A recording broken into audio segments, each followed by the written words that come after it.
அன்பு தாய் தமிழ் உறவுகளுக்கு வணக்கம்.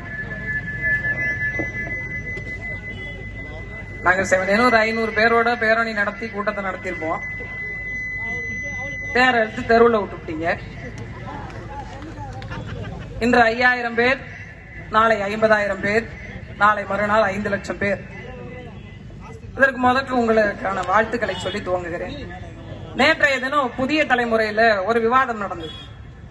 அப்போது காங்கிரஸில் இருந்து வந்த பிரதிநிதியாக இருந்தவர் மரியாதைக்குரிய தங்கபாலு அவர்கள், நான் ஒரு கேள்வி எழுப்பினேன். மக்களை கூட்டம் கூட்டமாக ஒரு கூடாரங்களில் அடைச்சு வைக்கிறீங்க அப்படின்னு அவர் ஒரு வார்த்தையை சொன்னார்.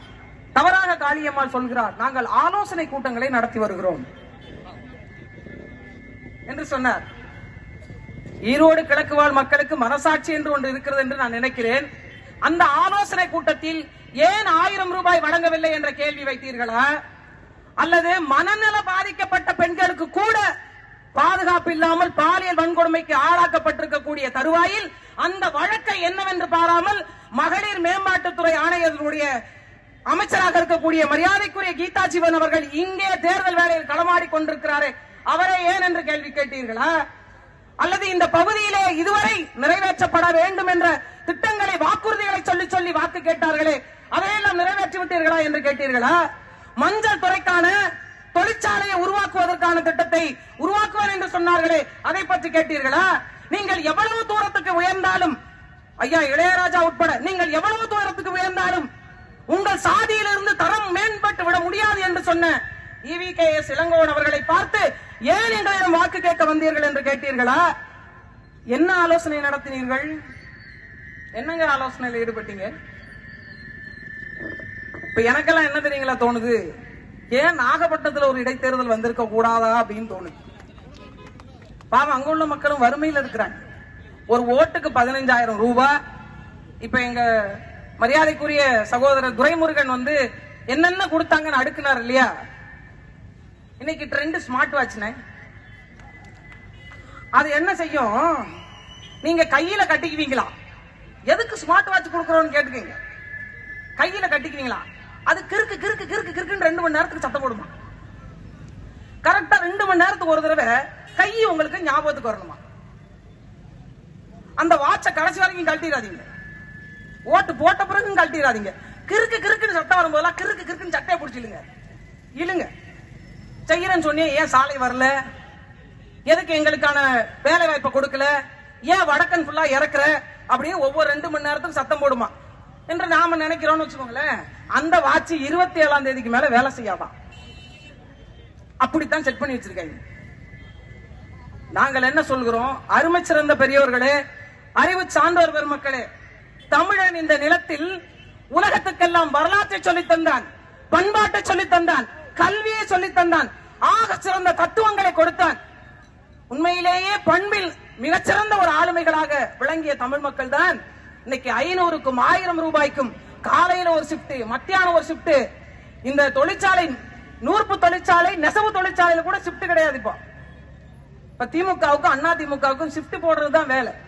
காலையில வருகிறவர்களுக்கு 500 ரூபாய், காலையும் மாலையும் சேர்ந்து வருகிறவர்களுக்கு 1000 ரூபாய். நான் என்ன கேட்கிறேன், நாம் மான மிகுந்தவர்கள், மனசாட்சி உடையவர்கள், இந்த 1000 ரூபாயை வாங்கித்தான் உங்கள் வாழ்க்கையை நடத்த வேண்டுமா? உங்க வீட்டு பிள்ளை ஒரு நாளைக்கு தின்கிற சிற்றுண்டி உணவு பொருளுக்கு ஈடாகுமா அந்த 500 ரூபாய்? நம்ம வீட்டு விளையாட்டு பிள்ளை உடைக்கிற பொம்மைக்கு ஆகுமா அந்த 1000 ரூபாய்?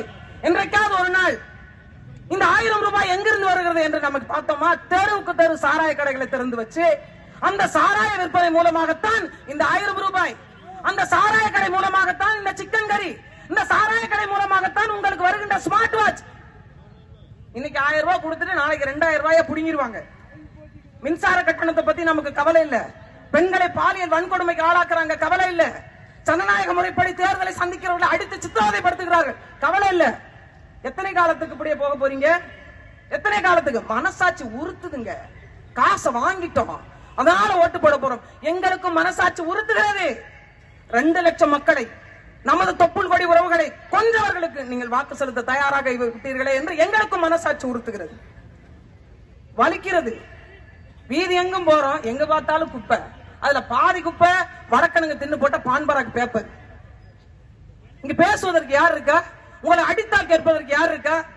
ஹிந்தி எதிர்ப்பு என்று சொல்லி ஹிந்தியை எதிர்த்து திமுக ஆட்சி அதிகாரத்தில் அமர்ந்தது. நீங்கள் பாருங்கள், ஹிந்திக்காரனை எதிர்த்து ஓட ஓட விரட்டி நாம் தமிழர் கட்சி ஆட்சி அதிகாரத்தில் அமர்கிறதா இல்லையா என்று பாருங்கள். நடக்குதா இல்லையா பாருங்க. காலம் எல்லாவற்றையும் நேரம் அமைதியாக இருக்காது. நீதிக்கு நிச்சயமாக காலம் உண்டு என்பதை காண்பதற்கான மிகப்பெரிய களம் ஈரோடு கிழக்கு. அறிவு சிறந்த பெருமக்கள், நீங்கள் எல்லா நிலைகளும் பணம் தான் அரசியலை தீர்மானிக்கும் என்று ஒரு ஓட்டுக்கு 5000 ரூபாய் 10,000 ரூபாய் கொடுப்பதோடு ஒரு வேட்பாளர் 50 கோடி 100 கோடி செலவு செய்து அரசியல்ல போட்டியிடுகிறார். உங்களை போன்ற சாமானிய மக்களுக்குமான சராசரி மக்களுக்குமான அரசியலை சட்டமன்றத்தில் பேச வேண்டும் என்பதற்காக அருமை சகோதரி மேனகா நவநீதன் அவர்களை நாம் தமிழர் கட்சியினுடைய எங்கள் அண்ணன் செந்தமிழன் சீமான் நிறுத்தி இருக்கிறார். நான் யார் தெரியுங்களா? கேட்பதற்கு நாதியற்ற ஒரு குடியில் பிறந்தவர். என் குடி என்னவென்று பாதி பேருக்கு தெரியாது. ஏனென்றால் எங்கள் தொழிலையே எங்கள் குடியாக அடையாளப்படுத்தி இருக்கிறார்கள். நான் ஒரு கடலோடி பிள்ளை.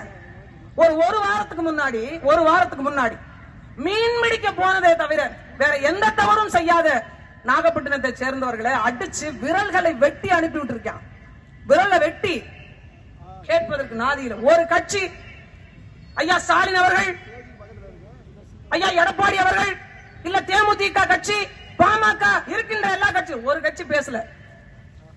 அனாதை மக்களாக இருக்கக்கூடியவர்களுக்கெல்லாம் அடைக்கலம் தருவதாக இல்ல, அதிகார பங்கேற்பு தருவதாக ஒரே கட்சி தான் இருக்கிறது. அது நாம் தமிழர் கட்சி மட்டும்தான். யார் பேசுவான்னு நினைக்கிறீங்க? பேனா சின்ன வைக்க இடம் கொடுக்கலன்னு ஒரு பக்கம் போராட்டம் நடத்திட்டு இருந்தாங்க. ஆனா இன்னைக்கு என்ன தெரியுங்களா அங்க நிலைமை?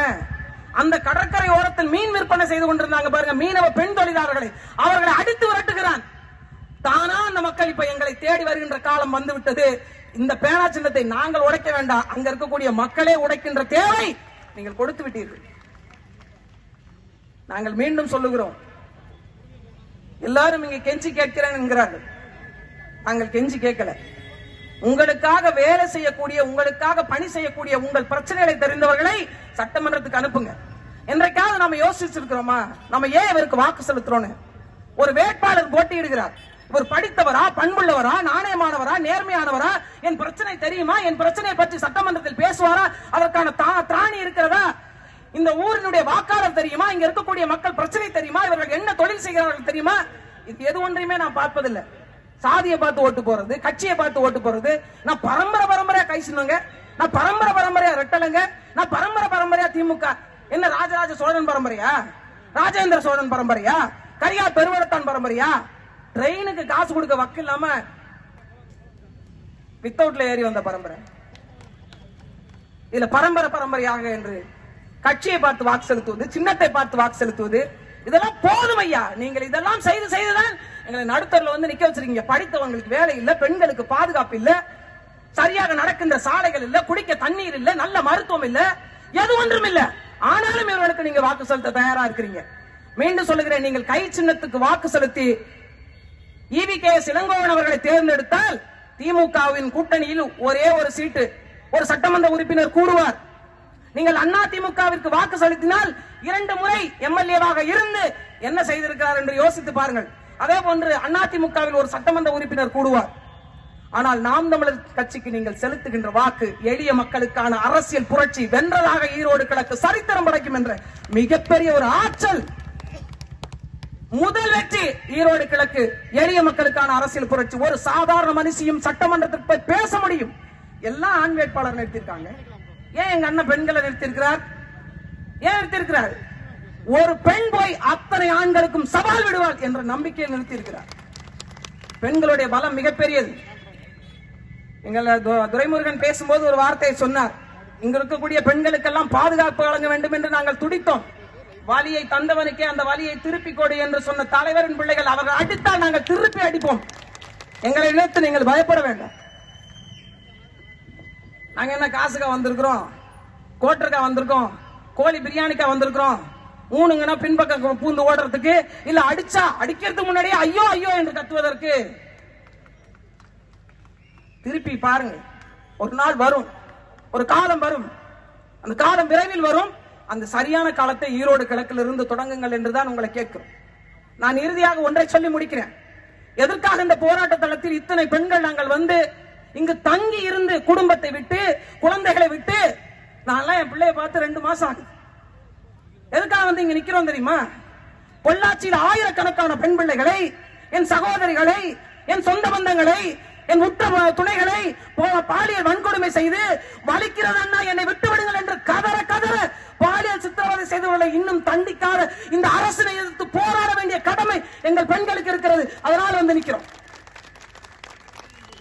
விருதுநகர் மாவட்டத்திற்கு அருகாமையில் உள்ள பகுதியில் திராவிட முன்னேற்ற கழகத்தினுடைய மாவட்ட செயலாளர் மகனே பெண்களுக்கான பாலியல் வன்கொடுமை செய்து அதை ஆவணப்படமாக எடுத்து வைத்துக் கொண்டு மிரட்டி மிரட்டி சித்திரவதை செய்து வழக்கு போடாமல் தப்பித்துக் கொண்டே இருக்கிறார்கள். அதை தட்டி கேட்பதற்கு ஒட்டுமொத்த பெண்களின் சக்தியாக நாம் தமிழர் கட்சியினுடைய பெண்கள் குடிப்படை திரண்டு வந்து நிற்கிறோம். எங்களுக்கான நீதி வேண்டும் என்பதற்காக கடந்த 1 வாரத்துக்கு முன்பு மனநலம் குன்றிய, மனநலம் பாதிக்கப்பட்ட பெண்களுக்கான பாலியல் வன்கொடுமைகளை தட்டி கேட்காத இந்த துப்பற்ற திராவிட முன்னேற்ற கழகத்தை கேள்வி எழுப்பதற்காக இந்த பெண்கள் கூட்டம் திரண்டு வந்து நிற்கிறோம். விவசாயத்தை பாதுகாத்து அடுத்த தலைமுறைக்கான நீர் தேவையை, நில தேவையை, மக்கள் வாழ்கின்ற மனித மாண்போடு இறையாண்மையோடு வாழக்கூடிய நல்ல வாழ்வியலை கொடுப்பதற்காக உங்கள் வீட்டு பிள்ளைகள் வந்து நிற்கிறோம். காசுதான் வெற்றியை தீர்மானிக்கும், பரிசு பொருட்கள் தான் வெற்றியை தீர்மானிக்கும் என்ற இடத்தில் பணநாயகத்தை கொண்டொழித்து ஜனநாயக முறையில் உங்கள் முன்னால் நாங்கள் வந்து நிற்கிறோம். யார் சரியானவர்கள் என்பதை நீங்கள் தேர்ந்தெடுங்க, தேர்வு செய்யுங்க. நல்லவர் பக்கம் நிற்காது ஒருபோதும் உங்களுக்கு நன்மை நடக்காது.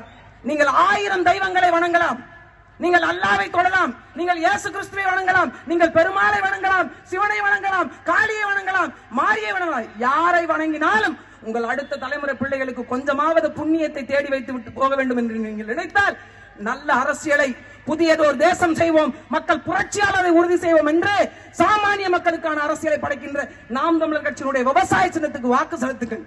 ஒரு சராசரி பெண்ணை சட்டமன்றத்துக்கு அனுப்புங்கள், அவள் உங்கள் பிரச்சனைகளை போராடி தீர்த்து வைப்பாள். ஏன்னா அவளும் தெருக்குழாயில தண்ணி பிடிக்கிறவ தான், உங்களை போன்ற சராசரி சாலைகளை நடந்து போகிறவதான், குப்பையை காலையில வாரிட்டு போய் குப்பை கோடையில போட்டுறதான் வேலையால் வச்சு வேலை செய்கிறவர் அல்ல. அவருக்கு நம்மளுடைய வலி தெரியும். வலிதோய்ந்த பிள்ளைகள் நாங்கள் உங்கள்கிட்ட வாடி வதங்கி நின்று நீங்க பாக்குறீங்க. 20 நாள் 25 நாளா இங்க என்னென்ன பாடுகள் நாங்கள் பட்டுக் கொண்டிருக்கிறோம். அதிகாரம் கையில் இருந்தால் அராஜகத்தை கையில் எடுக்க முடியும் என்பதற்கான அடித்தளமாக இந்த ஈரோடு கிழக்கு மாறிவிடக் கூடாது. என் அருமை சொந்தங்கள், இதை புரிந்து கொண்டு உலகத்துக்கெல்லாம் உணவளித்து விட்டு ஒட்டிய வயிறுடன் கட்டிய முண்டாசுடன் கையில் 2 கரும்பு ஏந்தி எல்லாருக்கும் சோறு போட்டு விட்டு அவன் பசியின் களைப்போடு மயங்கி கிடக்கிறான். நன்றி உணர்வோடு ஒரு முறை அவனை தொட்டு எழுப்புங்கள். உங்களுக்கான விடியலை, நிஜமான விடியலை, சத்தியமான விடியலை, ஈரோடு கிழக்கிற்கான மக்கள் பணம் மக்களுக்கே செலவுப்படும் என்ற ஒரு வாய்ப்பை தயவு செய்து தந்துதவுங்கள். விவசாய சின்னத்துக்கு வாக்கு செலுத்துங்கள்.